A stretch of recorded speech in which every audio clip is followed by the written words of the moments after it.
जय श्री ओम नमः शिदेभ्यः। जय श्री ओम नमः शिदेभ्यः। जय श्री ओम नमः शिदेभ्यः। पंच परमेष्ठी भगवान की, आचार्य श्री गुरुवर कुंद कुंद महाराज की, आचार्य श्री गुरुवर विद्यासागर महाराज की। बोलो परम पूज्य निर्यापक श्रवण मुनि पुंगव श्री सुधा सागर जी महाराज की, चुल्लक श्री गंभीर सागर जी महाराज की, समस्त मुनि संघ की।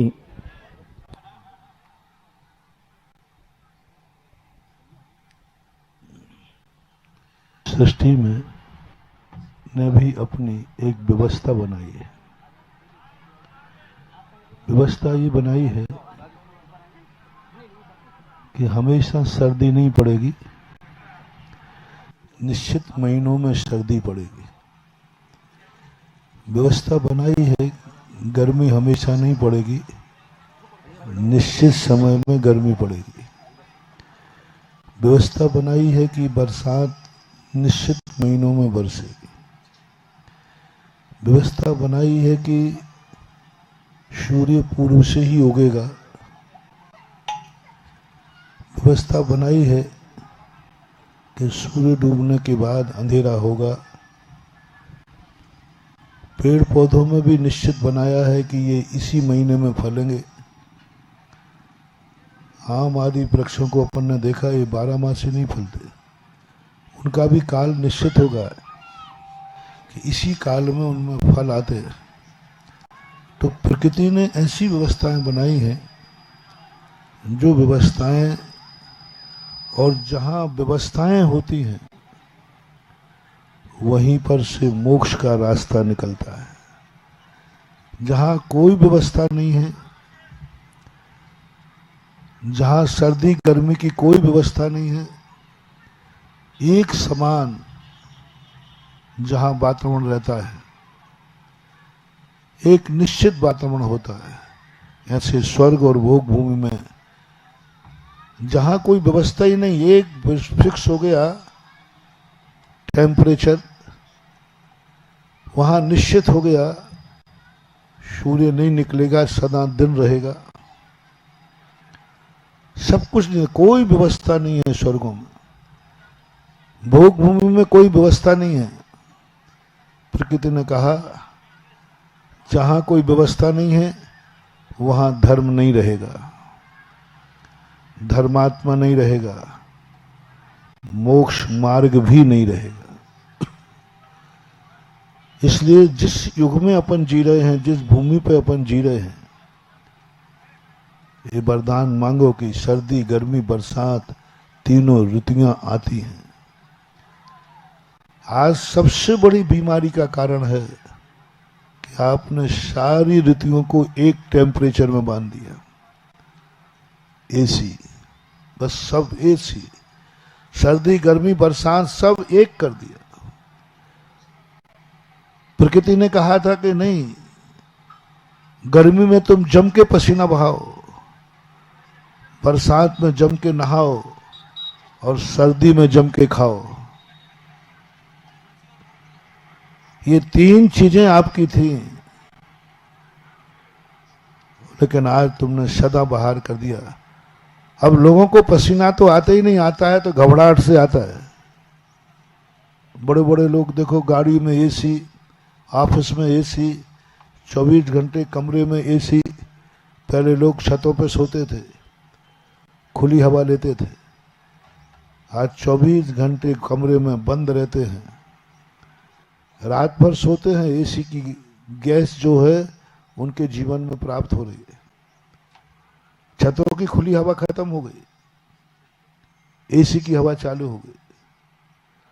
और एसी में जो गैस होती है वह नियम से बहुत लंबे समय के बाद कोई ना कोई साइड इफेक्ट होता है।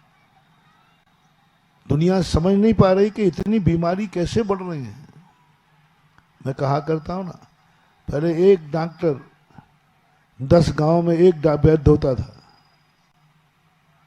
10 गांव का एक वैद्य होता था। और आज अकेले बरुआ सागर में कितने डॉक्टर हैं? 10-15 तो होंगे, और सभी के लाइन लगी है। पहले वो एक वैद्य होता था, 10 गांव को कवर कर लेता था। बीमारियां बढ़ी हैं। क्यों बढ़ रही बीमारियां? कारण पे कोई नहीं जा रहा है। विज्ञान बीमारी बढ़ रही है तो तुरंत दवाई खोजने पे चला जाता है।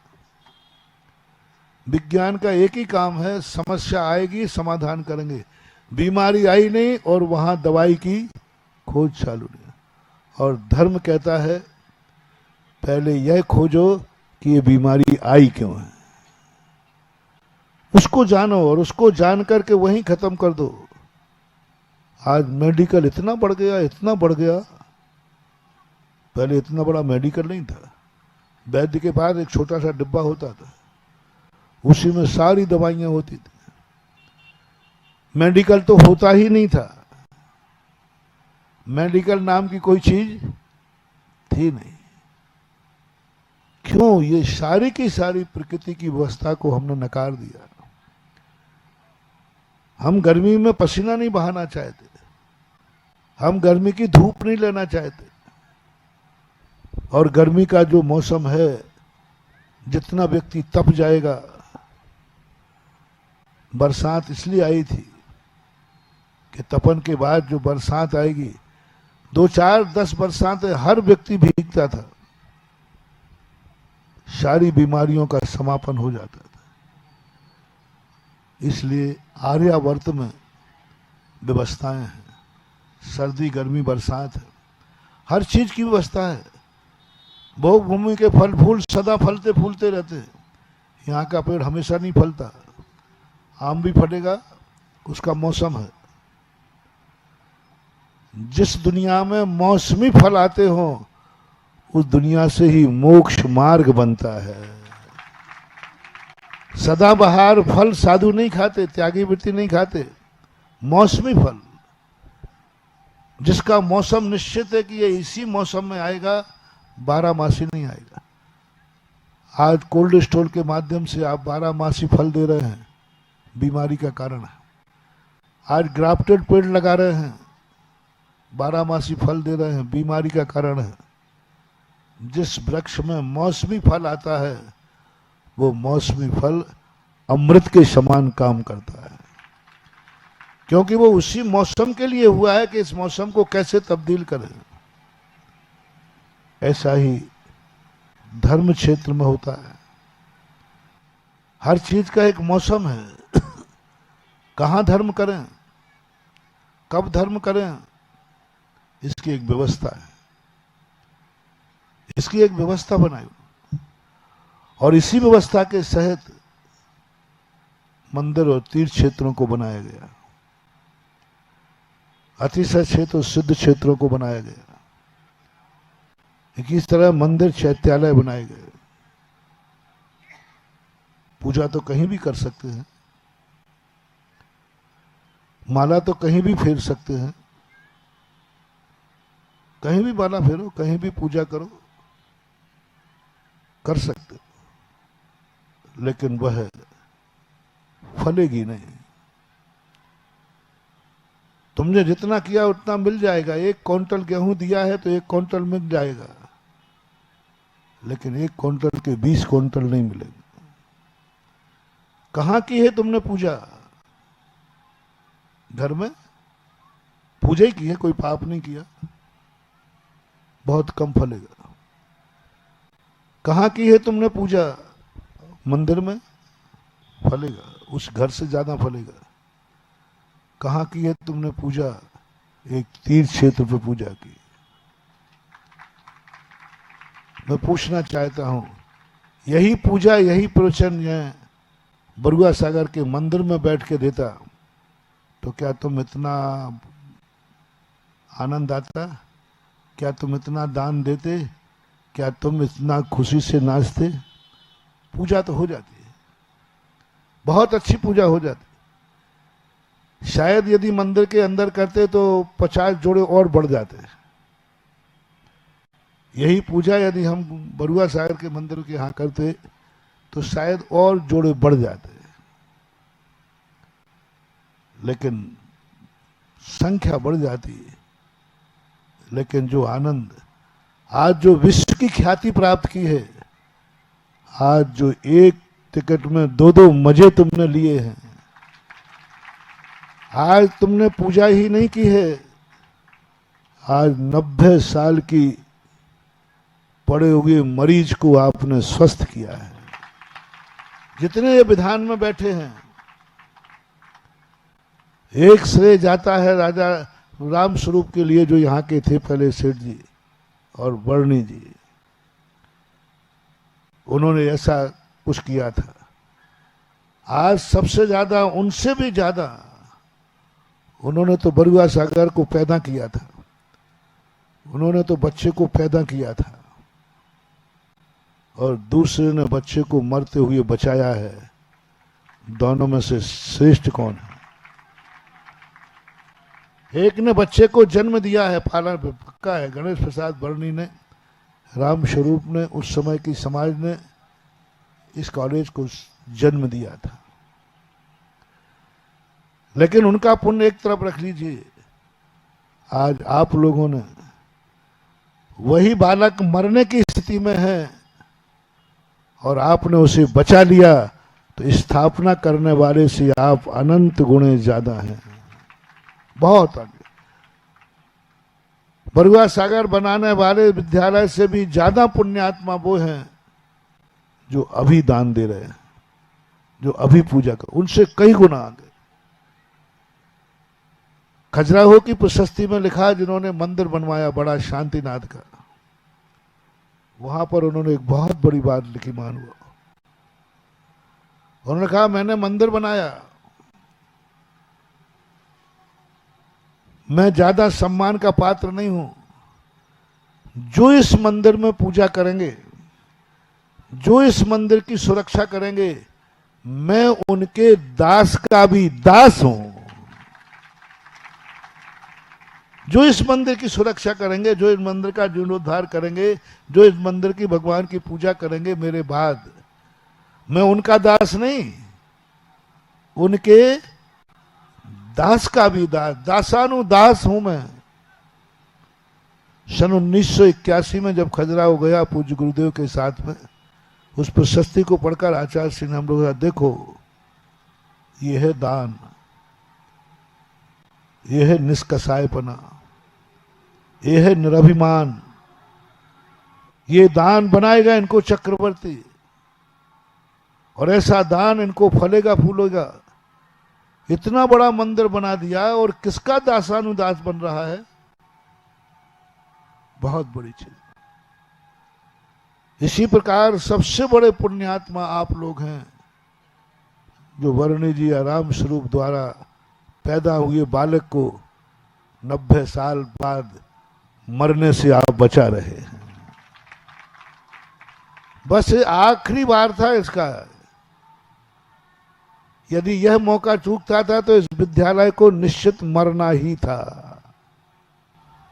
डॉक्टरों ने लिख के दे दिया था, बस अंतिम वो लगा दे ना, वेंटिलेटर। प्रयास कर रहा हूं थोड़ा बहुत हो जाए। वेंटिलेटर से कम लोग लौट पाते हैं, लेकिन ऐसी बात नहीं कि लौटते ही नहीं। बरुआ सागर आज वेंटिलेटर से लौट के आया। ये पुण्य आपकी पूजा का है, ये पुण्य उस पूजा में शामिल होगा। प्लस पूजा का पुण्य तो लगेगा ही, लेकिन प्लस बोनस जो मिल रहा है, आपकी इस पूजा ने कितनी बड़ी ताकत दी। मुझे ये बालक विद्यालय रेफर्ड किया गया मेरी हॉस्पिटल में, मैंने भी रेफर्ड कर दिया। एक दिन यहाँ आकर के हमने चुल्लक जी से चर्चा कर ली, मैंने कोई दम फम नहीं है, कुछ नहीं। यदि यहाँ विधान नहीं होता तो कान खोल के सुनो, मैं इस भूमि पर बैठता नहीं, और मैं यहाँ बैठता नहीं, इसकी एनर्जी मुझे प्रभावित करती नहीं। आज इस भूमि का परिणाम है, जितने मुझे पंडाल लगा ना, इस भूमि का परिणाम है कि इसने कहा नहीं, अभी इसको ऐसा मत छोड़ो कि ये मर ही जाए। अभी यदि इसमें ताकत है तो बच सकता है। तो कोई भी क्रिया की एक व्यवस्था होती है, और एक व्यवस्था का सबसे बड़ा परिणाम आपके सामने है कि आज जो भी सुन रहा है बरुआ सागर के संबंध में, बरुआ सागर को पूजा का पुण्य कम है। पूजा का पुण्य तो गांव मंदिर में मिल जाता, लेकिन यहां जो भी सुन रहा है वो जो तुम्हें दुआ दे रहा है वो दुआ हजारों विधानों से भी ज्यादा है। अभी बाबू आकाश बाबू ये कह रहे थे, महाराज जी जब भी मैं यहां से निकलता था बरुआ सागर वालों को कोसता था, देखो इतना बढ़िया है, कोई ध्यान ही नहीं दे रहा है। कोसने का बदुआ नहीं, कोई ध्यान ही नहीं दे रहा है, ये विद्यालय का क्या होगा क्या होगा। और आज देख के ही इतना उनको आनंद आया कि जो कल्पना निराश हो चुकी थी वो आशा में बदल गई। एक विद्वान को अभी समाचार किया यहाँ का, वो मोबाइल पर बोल ही नहीं पाए, रोने बैठ गए। 3-4 मिनट तक वो रोने बैठ गए, रोने के अलावा कुछ नहीं। मैंने क्यों रो रहे हो, मैंने कोई यहां बुरा कर दिया क्या? बोले नहीं, मेरे खुशी के आंसू नहीं संभल रहे हैं, बात नहीं कर पाए। खुशी के आंसू, ये भी हो सकता है बरुआ सागर में, बरुआ सागर में ये भी हो सकता है क्या? अधिक से अधिक मैं यही सोच रहा था कि विद्यालय को चला देंगे महाराज, 2-4 कमरे बन जाएंगे। ये भी हो सकता है कि वो भूमि एक तीर्थ का रूप ले रही है। ये तो सकता है, शायद मुझे भी कल्पना नहीं थी, तुम लोगों को तो होने का सवाल ही नहीं उठता, मेरी भी कल्पना नहीं थी। मैं बरुआ सागर की तरफ आया हूं, कोई भी कल्पना मेरे में नहीं थी। ये सारा श्रेय प्लस आपकी इस पूजा को होगा, इस अर्घ को होगा, जो आपने 8 दिन की जो पूजाएं की हैं, क्षेत्र को मान करके व्यवस्थाएं जो प्रकृति ने बनाई है, यदि अपने जीवन को भी हम व्यवस्थित कर लें तो आज भी हम मोक्ष भली ना पा पाएंगे, लेकिन मोक्ष मार्ग पर जरूर चल देंगे। आज मोक्ष नहीं है, लेकिन मोक्ष मार्ग है। मार्ग का भी एक आनंद है।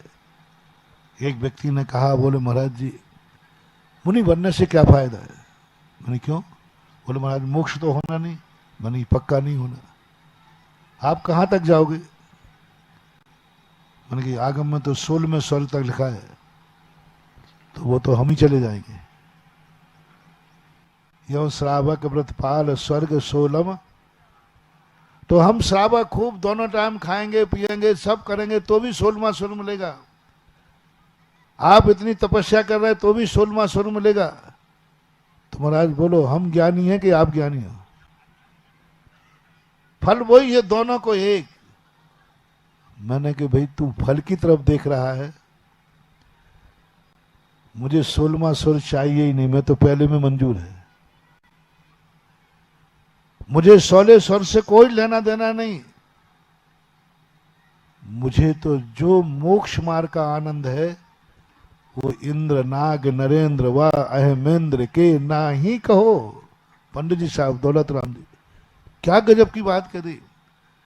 कौन मुनि बनता है स्वर्ग के लिए? हमें स्वर्ग नहीं चाहिए, मिलेगा तो नकार नहीं सकूंगा, लेकिन मुझे चाहिए जिस व्यक्ति को संपूर्ण स्वर्गों का इंद्र नागेंद्र का जितना सुख है उससे अनंत गुणा सुख मोक्ष मार्ग में आ रहा हो, तो बोलो मैं स्वर्ग के मुनि बना हूं कि मुनि का आनंद लेने के लिए मुनि बना हूं। यही तो भूल करता। अभव मिथ्या दृष्टि क्या करता है? उसे मुनि बने का आनंद नहीं आता, उसको दिखता है 16वां स्वर्ग। 16 स्वर्ग का आनंद लेने की बात सोचते हैं। मुनि बन जाऊंगा तो मुझे 16वां स्वर्ग मिलेगा। अटूट श्रद्धा के साथ पालता है। सद्येदि पत्येदि रोचेदि पुणो फासेदि, सिद्धांत करता है, तपस्या करता है, सब कुछ करता है, घोर तपस्याएं करता है, लेकिन उसे मुनि बने का आनंद नहीं आता, क्योंकि उसके अंदर भर गया है 16वें स्वर का आनंद। धम्मम भोग निमित्तम नातु कम्म क्षय निमित्तम, पूज्यवर कुंद कुंद भगवान। अवब्य की अंतर चेतना को पकड़ लिया उन्होंने। घोर तपस्वी है, मुनि महाराज है, पेड़ के नीचे चतुर्मास करता, गर्मी पर शिला के ऊपर करे, सर्दी नदी किनारे करे, कहीं 28 गुण दोष नहीं लगाता। ऐसा अभव्य मिथ्या दृष्टि को मुनि पने का आनंद नहीं आता, क्योंकि उसकी दृष्टि में 16वें स्वर का आनंद घुस गया, उसकी दृष्टि में 9वें ग्रेविक का आनंद घुस गया। बस उसने कहा वो आनंद चाहिए, वो आनंद चाहिए, वो आनंद चाहिए। मुनि तो बन जाएगा, अब भी बन जाएगा, लेकिन सम्यक दृष्टि मुनि की बात कही, वो कहता मुझे स्वर्गों का आनंद नहीं चाहिए, मुझे गुणोमा ग्रेविक नहीं चाहिए, मुझे बात मुनि पद का आनंद चाहिए, मुझे नहीं चाहिए, मुझे नहीं चाहिए। एक शराबी, एक पापी आदमी से भी आप शिक्षा ले सकते हैं। तुम तो धर्मात्मा, पापी से कहो कि शराब पिएगा तो मर जाएगा, कैंसर हो जाएगा, वो कहता वो हो जाए सो हो जाए, हमें पहले अभी आनंद लेने दो जो गुटखा खाने का है।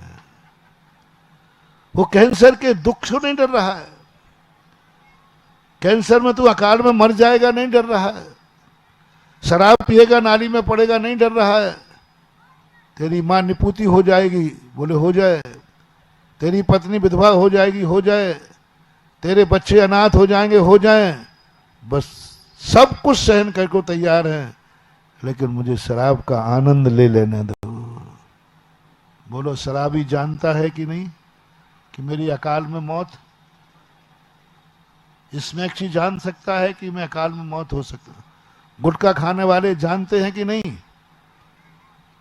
तंबाकू स्वास्थ्य के लिए हानिकारक है, लिखा है, पाउच में लिखा, डॉक्टर कह रहा, और तुम्हारे अनुभव में आया, देखा है तुमने कितने लोग गुटखा खा करके प्रति वर्ष लोग मर रहे हैं, कितनी माताएं निपुती हो रही, कितनी स्त्रियां विधवा हो रही, कितने बच्चे अनाथ हो रहे, कितने बच्चे अकाल में मौत को प्राप्त हुए, सबको मालूम है। उसके बावजूद भी गुटखा खाने वालों की संख्या बढ़ रही है या घट रही है? वारे वाद निर्मोहियो, गुटखा का आनंद इतना कि तुम्हें मां की फिक्र नहीं है, बचवा गुटखा का आनंद इतना कि तुम्हें अपनी पत्नी के विधवा होने की कोई कल्पना नहीं है, गुटखा खाने का आनंद इतना कि तुम्हें अभी बच्चों का अनाथ होने की, दर दर ठोकरें खाएंगे, दर दर भटकेंगे, अनाथ हो जाएंगे, तो बोले अनाथ होने का दुख और गुटखा खाने का सुख कौन सा ज्यादा है गुटखा खाने वालों को? तुम्हारे बच्चे अनाथ हो जाएं, ये कल्पना तुम्हारे लिए दे रहा हूं। सुनो रे गुटखा के दीवानों, दो में से एक चयन करना है, और खास तौर से जैनियों का तो पक्का है। जैन धर्म की सबसे बड़ी विशेषता अतिशय है कि गुटखा तंबाकू शराब पीने वालों को, अजैन को कैंसर हो या नहीं हो, जैनी को तो जरूर होगा, क्योंकि ये जैन धर्म का अतिशय है। और मैं खास तौर से सबसे ज्यादा होगा हमारे शिवरार्थी को, और मेरे भक्त यदि कोई है तो वो तो बच ही नहीं सकेगा, उसको तो कैंसर होना ही है। मेरे दुश्मन की बात नहीं कर रहा हूं, दुश्मन को शायद नहीं होगा, जो मुझे नहीं मानते हैं उनको नहीं कह रहा हूं, जो जैन धर्म को नहीं मानते हैं उनको नहीं कह रहा हूं, जो जैन धर्म के दुश्मन है उनको नहीं कह रहा हूं, उनको तो शायद कैंसर ना भी हो। जो जैन धर्म के विरोधी हैं, जैन धर्म को मानते ही नहीं है, उनको नहीं कह रहा, उनको तो शायद नहीं हो, बच जाएंगे, लेकिन जो जैन धर्म को मानता है उसको बचाना मुश्किल है। जो मेरे विरोधी हैं, गुटखा भी खाना भी है महानुभाव तुमको, तो मेरा विरोधी बन के खाना थोड़ी किफायत मिलेगी, थोड़ा होगा तो सही, थोड़ा लेट होगा, और फर्स्ट एड में ही दवाई मिल जाएगी। लेकिन तुमने मेरा भक्त बन करके खाया बेटा, तो नहीं बच पाओगे, यही सुधा सागर का अतिशय है, यही चमत्कार है। तुमने दुनिया के चमत्कार सुने होंगे, लेकिन ये चमत्कार क्यों? कर्म कहता है, किसके पास पहुंच के तूने खाया? वो तो वो खा रहा है जो साधु को समझता ही नहीं है। तू तो साधु के पास जाके पूछा, ले दीपक कुएं पड़ा। तू गुरु के पास तक पहुंच गया, फिर भी तेरे पास है। कर्म कहता है तुझे नहीं बचने दूंगा, तुझे नहीं बचने दूंगा, क्योंकि तू इतने निकट होकर के। गुरु ने कहा भी था और तू भक्त भी था, तो भी तूने नहीं सुना। मैं महाराज को मानता ही नहीं हूं, तो महाराज की बात क्या मानूंगा? बेटा बहुत किफायत है। बरुआ सागर में गुटखा खाने वाले सुनो, यदि गुटखा न छोड़ पाओ तो आज एक मानो मैं महाराज को मानते ही नहीं हूं, तो महाराज की क्या बात मानूंगा? बहुत फायदे में रहोगे, गुटखा भी खा लोगे और कैंसर थोड़ा लेट होगा। गुटखा खाने का तरीका बता रहा हूं। और तुमने ये कहा नहीं, महाराज को तो मैं मानता हूं, महाराज के तो हमारे लिए प्राणों से प्यारे हैं। तो महानुभाव, बहुत करुणा दया करके कह रहा हूं, आज से ही छोड़ देना, नहीं तो मैं बचा नहीं पाऊंगा। क्योंकि जो मुझे अपना मानता है, मैं उसको गलत नहीं होने देता। नियम है ये, सिद्धांत। जितने तुम धर्मात्मा होकर गलत करोगे, उतना निधत्त निकाचित कर्म बनेगा। अधर्मी होकर अधर्म करोगे, निधत्त निकाचित कर्म नहीं बनते। पापी होकर पाप करोगे, निधत्त निकाचित कर्म नहीं बनेंगे। किसी मांसाहारी कुल में जन्म लेकर मांसाहारी करोगे, उतना निधत्त पाप नहीं बंद होगा। तुम्हारा पूरा परिवार शराबी है, तुम शराब पीते हो, उतना पाप बंद नहीं होगा। सबसे ज्यादा पापी वो है जिसके घर में सब छना पानी पीते हैं और वह शराब, वो खतरनाक है। आज हम देख रहे हैं, मेरा सर्वे है, सबसे ज्यादा जैनियों में गुटखा खाने से कैंसर हो रहा है। परसेंटेज, सातों जातियों को देख रहा हूं, परसेंटेज की बात कर रहा हूं। परसेंटेज जैनियों का बढ़ रहा है। क्यों? ये जैन धर्म का अतिशय है। तुम जैनी होकर के, तुम जैनी होकर खा रहे हो, वो तो अजैन होकर खा रहा है। तुम तो बोलो महानुभाव, एक गलती दो व्यक्ति करे, एक श्रावक और मुनिराज, तो ज्यादा कर्मबंध किसको होगा? ज्यादा कर्मबंध किसको होगा? एक श्रावक वही गलती कर रहा है, एक महाराज कर रहा है वही गलती। दोनों में ज्यादा किसको? और सारी दुनिया निंदा किससे करेगी? मैं कहूं ये भी तो कर रहा है महाराज, वो श्रावक है, आप तो महाराज होकर के कर रहे हो। महाराज को माफ नहीं होगा, क्योंकि तुम महाराज हो। श्रावक को बहुत कर्मबंध होगा उसी गलती पर। सबसे ज्यादा कर्मबंध मुनिराज को होगा, निंदा भी मुनिराज की होगी। आप ऐसी चीज है, इसलिए इस चीज के संबंध में आपको विचार करना है। कोई बुराई आने के बाद आप कौन है? आप इतना सा सब छोड़ने को तैयार है एक गुटखे के लिए। आपको वो कैंसर नहीं दिख रहा है कि मेरे बच्चों का क्या होगा, मेरी बीवी का क्या होगा, मेरी माँ का क्या होगा, मेरी जिंदगी का क्या होगा। तुम्हें गुटखे में इतना आनंद आ रहा है, इतना आनंद आ रहा है कि तुम इस सबको दरकिनारे रख रहे हो। शराब पीने में इतना आनंद है, सब चीजों में।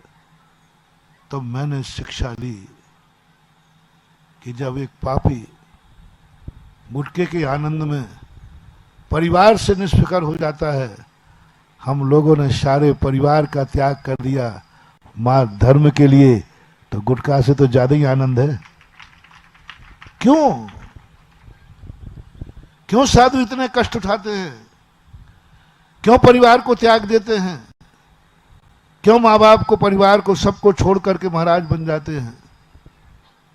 जैसे उस पापी को उस शराबी को शराब का आनंद इतना आ गया कि वो किसी की परवाह नहीं करता। जब एक पापी पाप में आनंद ढूंढ रहा है तो मुमुक्षु जो है वो धर्म में इतना आनंदित हो जाता है, इतना आनंदित हो जाता है कि संसार के सारे कष्ट उठा लूंगा, गर्मी की सहन कर लूंगा, सर्दी सहन कर लूंगा, बरसात सहन कर लूंगा, सब कुछ मुझे छोड़ना पड़े तो मैं वो सब सहन कर लूंगा, 32 अंतराय पालन कर लूंगा, केसों को हाथों से उखाड़ दूंगा, नंगे पैर चल लूंगा, पैरों में छाले पड़े तो चल लूंगा, जो कहो सब कर लूंगा, पर मुझे मुनि पने का आनंद इतना ज्यादा है। इस मुनि पद का एक क्षण का आनंद, एक क्षण का आनंद है। कष्ट कितने हैं आपकी दृष्टि से? मुनि की चर्या का कष्ट कितना है जानता है। मुनि महाराज को कष्ट नहीं होते तो ऐसी बात नहीं, जानता है। ऐसी बात नहीं कि हमें गर्मी नहीं लगती है, लगती है। ऐसी बात नहीं है कि हमें प्यास नहीं लगती है, लगती है। ऐसी बात नहीं है कि हमें कंकड़ नहीं चुभते हैं, लगता है, चुभते हैं। ऐसी बात नहीं है कि हमें भूख नहीं लगती है, लगती है।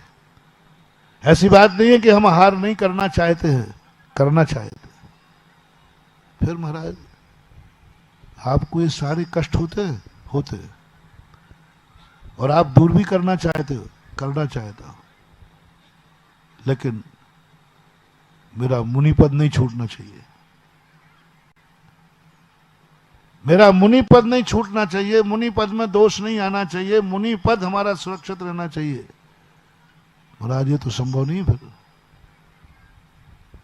आप कष्टों को कष्ट होता है, आप कष्टों से छूटना चाहते हैं तो आप मुनि पद छोड़ दीजिए, सारे कष्ट खत्म हो जाएंगे। नहीं तुम क्या मुझे समझा रहे, तो मुझे ही मालूम है। मुनि पद छोड़ देंगे तो सब खत्म हो जाएंगे। केशलन करना पड़ेगा, कटिंग होगी। आहार जब चाहे जब करना पड़ेगा कि एक टाइम ही करूंगा, ये तो मुझे भी मालूम है।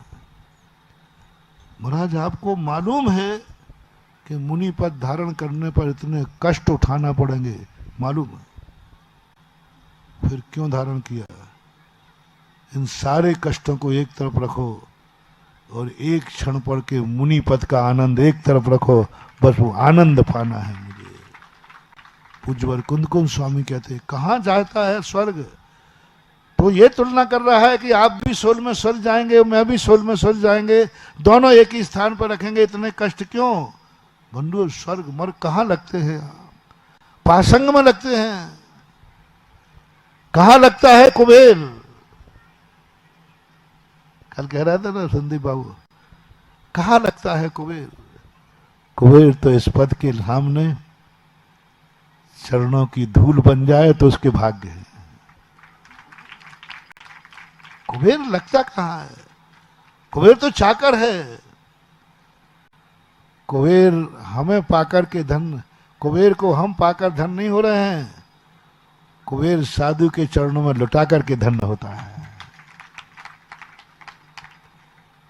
साधु ये खुशी नहीं मनाता कि मेरे साथ कुबेर चल रहा है, कुबेर खुशी मना रहा है कि मैं साधु के साथ चल रहा हूं। जैन दर्शन की भिक्षु और भिखारी में यही है। भिखारी को दोगे तो वो धन हो जाएगा, वो कहे भैया आपने दे दिया, मैं धन हो गया, बहुत भाग, आपका भला हो, आपके परिवार का भला हो, आपने मुझे दे दिया कुछ।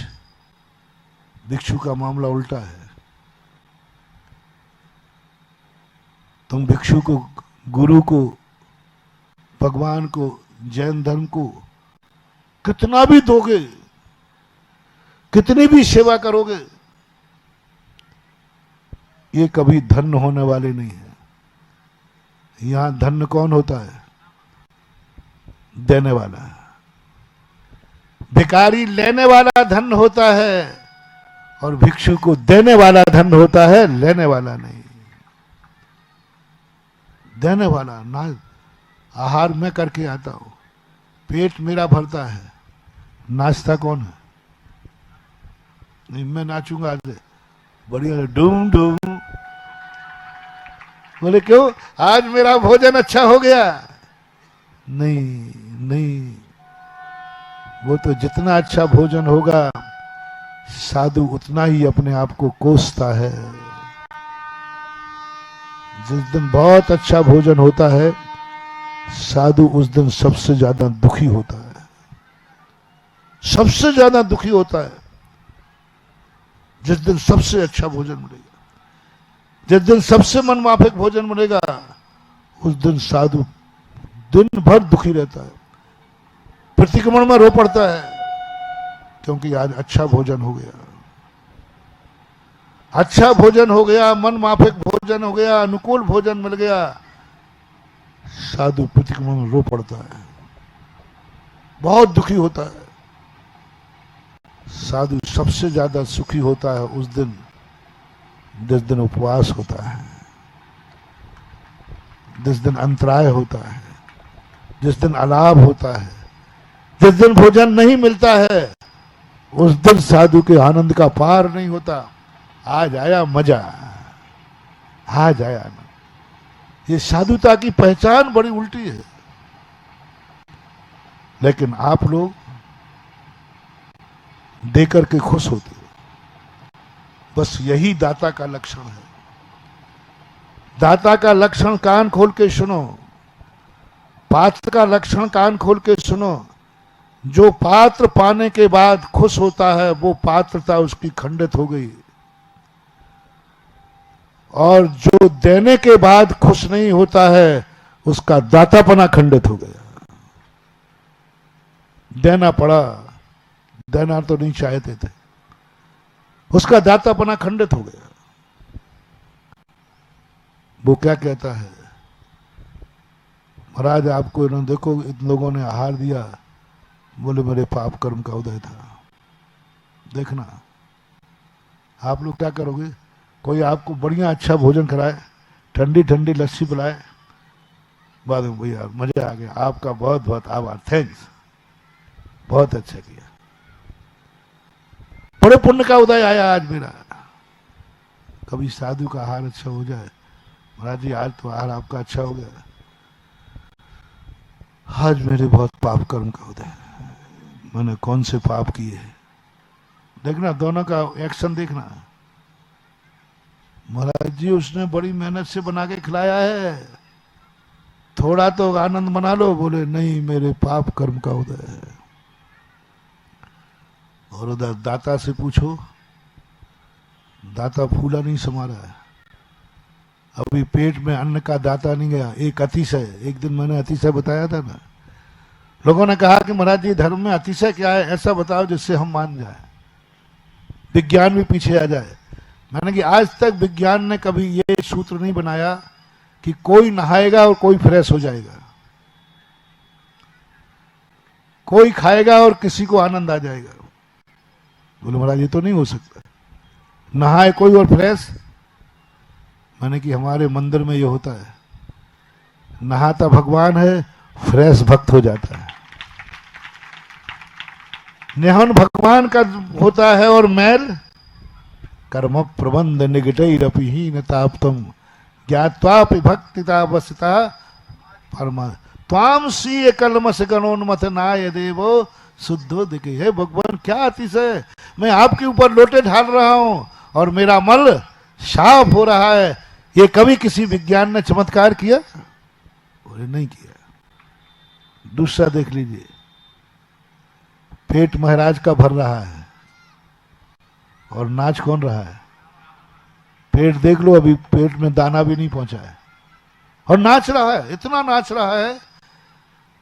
साधु के भोजन करने पर, श्रावक का पेट भरने पर इतना नहीं नाचेगा जितना साधु के पेट भरने के बाद श्रावक नाचता है। इतनी खुशी नहीं मनाता।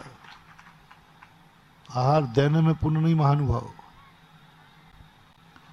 देने के बाद जो तुम्हें आनंद आया, मैं इतना बड़ा पुण्यात्मा, मैं इतना बड़ा भाग्यवान, मेरे भोजन करने के पहले मैंने अपने गुरु को आहार दिया, मेरे कितने भाग्य हैं। करने के बाद जो दान दिया जाता है वो भिखारी को दिया जाता है, और खाने के पहले जो दिया जाता है वो भिक्षु को दिया जाता है। भिखारी को कौन सी रोटी देते हो? बची हुई के बनी हुई? बची हुई वो कल की रखी थी ना, ये भिखारी का है। और साधु को खाने के बाद नहीं, खाने पहले मुनि को दे, फिर निज करई आहार। बस ये है आनंद, देना लेने में कोई अंतर नहीं बंधु। हर व्यक्ति, हर महिलाएं 24 घंटे 10-5 लोगों को खिलाती है। आप भी खूब खिलाते हो, खिलाने में कोई पुण्य बंध नहीं है। आपने खिलाया खाने के पहले या खाने के बाद? मोटिवेशन, आपने खाने के पहले खिलाया या खाने के बाद? खाने के बाद खिलाया है तो भरी तुम कितने बड़े साधु को हार करा देना, एक भिखारी को भोजन देने का जो पुण्य है वह लगेगा, पात्र का नहीं लगेगा। खाने के पहले नहीं, अवभाग भावना कर रहे भगवान, कोई त्यागी वृत्ति मिल जाए मेरे भोजन करने के पहले, मेरा बनाना धन्य हो जाएगा, धन्य हो जाएगा, सार्थक हो जाएगा। खाने के पहले मैं देना चाहता हूं, और देने के बाद जितनी खुशी तुम्हें आएगी, मैं कुछ भी नहीं कह रहा हूं, मेरे हाथ में नहीं है ये। मैं तुम्हारे घर जाके तुम्हारे भंडार भर दूंगा, मैं घर जाकर के तुम्हें खुशियां दे दूंगा, मैं तुम्हारे लिए पुण्य का बंद करा दूंगा। झूठी कल्पना मत करना, मैं झूठा आश्वासन नहीं देता हूं। साधु को आहार देने के बाद कितना पुण्य बंद होगा, वो निर्णय आपके पास है। आप कितने खुश हैं, वो खुशी, आपका आनंद, आपका आनंद, आपको ये भाव आ गया, आज मेरे जन्म जन्म के पुण्य का उदय आया, जो आज मैं महाराज की अंजलि में एक गिलास दे पाया, बस वो पुण्य बंद है। जन्म जन्म के पुण्य को तुमने बलिदान कर दिया एक गिलास पर, जन्म जन्म के पुण्य को। कैसे मिल गया महाराज को आहार देने के लिए? अरे भैया ऐसे ही नहीं मिलता है, 100 जन्मों का पुण्य उदय में आ गया। आज 100 जन्म का पुण्य उदय में आने आने खर्च हो गया। 100 जन्म का पुण्य मेरा खर्च हुआ है, तब मैं महाराज का पड़गाहन कर पाया हूं। ऐसा भाव आ गया तुम्हें। तुरंत कर्म कहता है, एक गिलास रखने के लिए ये कितना बिल चुकाने को तैयार है, कितना बिल चुकाने को तैयार है? 1 दिन का, 2 दिन का, 3 दिन का? नहीं, 100 जन्मों का पुण्य मेरा आया है, तब मिला है।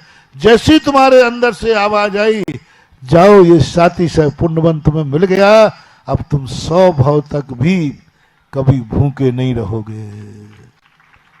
जितने भाव का पुण्य चढ़ाओगे, 1 के 20 करना है ना।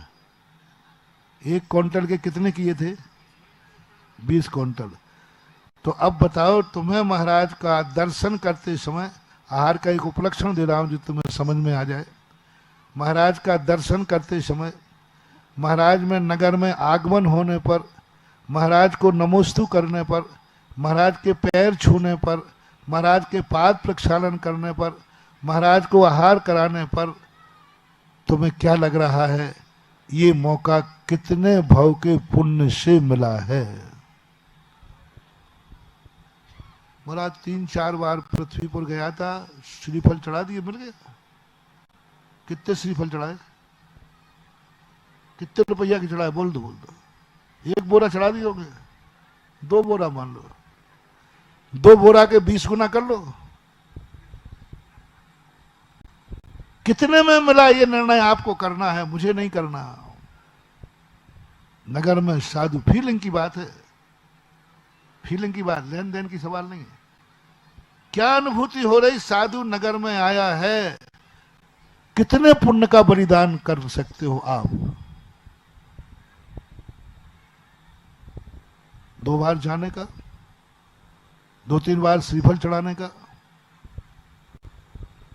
निवाड़ी में हंगामा करने का, शकरार में बार बार जाने का। 2-2 बार गए हो, ऐसी बात नहीं है महाराज, हम लोग 2-2 बार गए शकरार में, ऐसे ही नहीं आ गए। अच्छा 2 बार में मैं आ गया, बड़ा सस्ता है रे सुधा सागर। अरे महाराज 2 बार नहीं, वो आप बोलो पृथ्वीपुर के भी मिला लो, पृथ्वीपुर के भी 10 बार गए हो गए। 10 बार के बुलाने से आ गया, बहुत सस्ता कर दिया तुमने महाराज को। 10 बार के बुलाने में आ गया। पंचम काल का साधु इतना सस्ता नहीं। नहीं महाराज, वो 10-12 साल से जा रहा हूं, जब से आप ललितपुर आए थे ना 2012 में, जब से जा रहा हूं, जब तक के पुण्य से आप आए, बस बहुत सस्ता कर दिया रे। 12 साल की मेहनत में हमारे यहाँ एक शुभचंद्र और उनकी कहानी आती है, भर्तृहरि की। भर्तृहरि ने 12 साल में एक तुम्बी का रस निकाल पाए जिसमें सोना बनता था। संक्षेप करूंगा, सोना बनता था। उनके भैया शुभचंद्र मुनि बने थे, जैसे तैसे महाराज को खोजा। बोले भैया, उनकी कहानी बड़ी लंबी चौड़ी है, वो नहीं ले रहा हूं। देखो हमने ये 12 साल में सोना बनाने की सिद्धि कर ली। 12 साल की तपस्या है मेरी, 12 साल की मेहनत है, परिश्रम है। आप चिंता मत करो, आप अब अपन दोनों इससे सोना बनाएंगे और पुनः राजगद्दी प्राप्त करेंगे। देखो भैया, देखो देखो, ये शुभचंद महाराज दिगंबर मुनिराज थे, उनके सामने का उन्होंने यूं लुढ़का दिया। लुढ़काते ही कहते हैं, अभी तो मैं समझ रहा था कि आप गरीबी के कारण से कंगाल हो गए, अब तो पता चला कि तुम पागल भी हो। तुमने मेरे 12 साल की मेहनत, सोना बनाने का रस मैंने किया था। सोना बनाने का रस, सोना होना, पागल हो गया भर्तृहरि, रोने लगा, कहने लगा मैं धिक्कार है, मैंने तुम्हारे भैया कहा 12 साल की मेहनत है। पूज्य शुभचंद्र महाराज कहते, भर्तृहरि क्या बात है, 12 साल की मेहनत का सवाल है। 12 साल की मेहनत में बस एक तुमड़ी, और 12 साल की मेहनत में इतना पुण्य कमाया कि एक पीछे से लुढ़क गया। 12 साल की मेहनत से इतना आया, कोई भी छीन लेगा। ये रस कोई छीन सकता था? बोले छीन सकता था। ये कहीं गिर सकता था, मिट्टी में मिल सकता था। 12 साल में ऐसी वस्तु कमाई। बताते हैं शुभचंद्र आचार्य महाराज ने, माथे पे पसीना आ रहा था, यूं पसीना करके एक चट्टान पे फेंक दिया।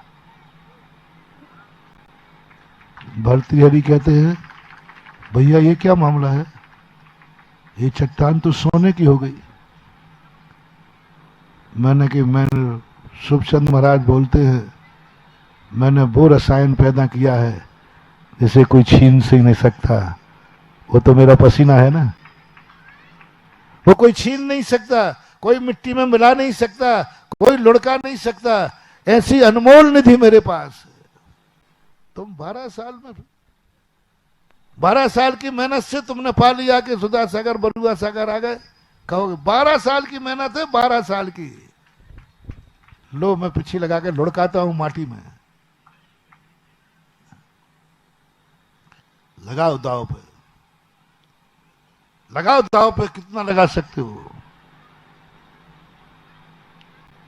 वर्तमान ग्रंथों में आता है, ब्रजनावी चक्रवर्ती जब मुनिराज को देखता है तो मंत्री से कहता है, मंत्री मालूम ये चक्रवर्ती का पुण्य हमारे 3 भाव का है। मैं स्वर्ग से आया हूं, 3 भाव के पुण्य से मैं चक्रवर्ती बन गया। देखा मेरी आंख किसे दे, चक्रवर्ती रत्न को, 14 रत्नों को, 9 निधियों को, ये 3 भाव के पुण्य से मिल जाता है। चक्रवर्ती कोई भी बनता है 3 भाव का पुण्य काम आता है। एक भाव पहले का, एक देव का और एक वर्तमान का। ये 3 चक्रवर्ती बन जाए। नरक से निकला हुआ चक्रवर्ती नहीं बन सकता। चक्रवर्ती नरक जा सकता है, लेकिन नरक से निकल के चक्रवर्ती 3 भाव का। और सामने जो महाराज दिख रहे हैं ना, इनका दर्शन हो रहा है। मंत्री जी, आज मेरे जन्म जन्म का पुण्य दाव पे लगा है, तब मुनिराज के दर्शन हुए। और जैसे उन्होंने जन्म जन्म शब्द किया, उसी समय अक्षय पुण्य उनको बंद हुआ। अक्षय पुण्य। हर बालक को अवभाग्य मानना है। मानो बरुआ सागर का एक एक व्यक्ति, सुनाओ सारे भारत को, सानो नाव रिश्तेदार को, हमारे जन्म जन्म का पुण्य का उदय आया है, जो हमारे पसीने की कमाई। ये भर्तृहरि का तुमड़ी का रस नहीं है, ये सुखचंद आचार्य का पसीने का चमत्कार। तुमड़ी का रस नहीं है, ये धर्म के पसीने का चमत्कार है कि एक पसीना यूं फेंका और वो चट्टान किसकी हो गई थी? सोने की। भर्तृहरि देख के, भैया ये क्या? और इसका नाम है जैन धर्म। आप लोगों को गदगद होना है, अवभाग्य होना है। बस एक ही बात, पैसे से मैंने कह दिया, पैसे से कोई पुण्य बढ़ने वाला नहीं। कितना दिया है, बस तुमने ये जो मौका तुम्हें मिला है, इसमें कितने भाव का पुण्य दाव पे लग गया है। कितने भाव के पुण्य से तुम्हें यहाँ मंदिर बनाने मिल रहा है, कितने भाव के पुण्य से तुम्हें संशाला बनाने मिल रही, कितने भाव के पुण्य से भोजनशाला, धर्मशाला, कितने भाव के पुण्य से तुम्हें विद्यालय में कमरा बनाने मिल रहा है, कितने भाव के पुण्य से तुम्हें मानस्तंभ बनाने मिलेगा, कितने भाव के पुण्य से तुम सिंह द्वार बनाओगे, कितने भाव के पुण्य से। बस ये दाव लगाना, ये दाव कितने भाव के पुण्य से, बस वो है। तुम मानस्तंभ बनाओ, मंदिर बनाओ, कुछ भी फर्क नहीं पड़ता। बस ये सौभाग्य तुम्हें कितने भाव के पुण्य से मिला है, ये बलिदान देना। और ये जैसे ही तुम्हारी आत्मा में से निकलेगा, भगवान नहीं आंका रहा हूं, जो सौभाग्य मुझे मिला है इसका मूल्यांकन, इतना पुण्य मैंने पूर्व भाव में किया है, मुझे तो पता नहीं है। इतना पुण्य मैंने किया है, ये तो मुझे पता नहीं। भगवान, वो तो कोई ना कोई गॉड गिफ्ट से मुझे मिला है, मेरा तो इतना पुण्य ही नहीं था। मेरे कहाँ भाग्य थे? यदि मेरे भाग्य होते तो 90 साल से हम विद्यालय की ये दुर्दशा नहीं करते। मेरे भाग्य में तो पुण्य नहीं था, कोई गॉड गिफ्ट हुआ है। क्या बोलते उसको? God gift. कोई गॉड गिफ्ट हुई है, जो हम बरुआ सागर वालों को इस विद्यालय को तीर्थ बनाने का सौभाग्य मिला है। कोई गॉड गिफ्ट हुई है। पर वो जो तुम्हारी अनुभूति होगी महानुभाव, वही अनुभूति मुनि महाराज को होती है कि मैंने कितने पुण्य किए कि इस पंचम काल में भी मैं मुनि बन सका। औकात नहीं थी, इतना पुण्य मुझे लग ही नहीं रहा है जीवन में कि मैंने कभी इतना पुण्य किया होगा कि मैं मुनि बन जाऊंगा। पुण्य नहीं किया इतना। कोई ना कोई गॉड गिफ्ट हुई है, कोई ना कोई गॉड गिफ्ट हुई है, जो इस पंचम काल में मैं साधु बन सका। बस यही आनंद जो है, वो स्वर्गों के देवता का आनंद कुछ भी नहीं है। यही आनंद है। बस आप लोगों को भी समय आपका हो गया, आनंद की अनुभूति करो। और ये अनुभूति हो, ये अनुभूति हो। बस जब कोई पूछे कि आप लोगों ने बहुत दान दिया, क्या कहोगे? फूलना नहीं, हाँ मत कहना। क्या बोलना? अभी तो कुछ भी नहीं दिया है। क्या कहना है? अभी तो कुछ भी नहीं दिया है, अभी तो नाखून का मैल ही नहीं निकला है, अभी तो कुछ नहीं किया। 10 खोखा बस, 10 इतना ही सा, अभी तो कुछ भी नहीं दिया है। धर्म करते समय जब तुमने 2 चीजें लेना मोटिवेशन में, पाप और संसार करते समय भाव आना चाहिए, कितना करूं, बहुत कर चुका हूं। पाप करते समय भाव आवे, कितना करूं, बहुत कर चुका हूं। कितना खाऊं, बहुत खा चुका हूं। कितना सोऊं, बहुत सो चुका हूं। ये आना चाहिए। और धर्म कार्य में कितना भी कर लो, क्या भाव आना? अभी मैंने कुछ मुनि बन जाओ तो यही लगे क्या अभी कोई कोई होया क्या, मुनि बन गया तो बहुत हो गया, नहीं नहीं, अरहंत बनूं तो जानू। मन को क्या कहना, मन कहे देख तुम मुनि बन गया, पंचम काल में मुनि बनना बहुत भागा। अब भैया क्या मुनि बनना कोई बड़ी चीज है, अरहंत बनूं तो जानू। अरहंत बन, बाबा जी अब तो अरहंत बन गए, क्या खाक बन गए। आनंद तो जब है जब मैं सिद्ध परमेष्टि बनूं, ऐसी प्रतीति बढ़ती जाना चाहिए। आज एक सिद्ध चक्र मंडल विधान किया है। अरे भाई आप लोगों ने गर्मी में 4 दिन से चक्र मंडल विधान किया, अरे अभी तो कुछ नहीं किया। 10 दिन का कल्पद्रुम मंडल विधान करो तब बात बने। जय हो।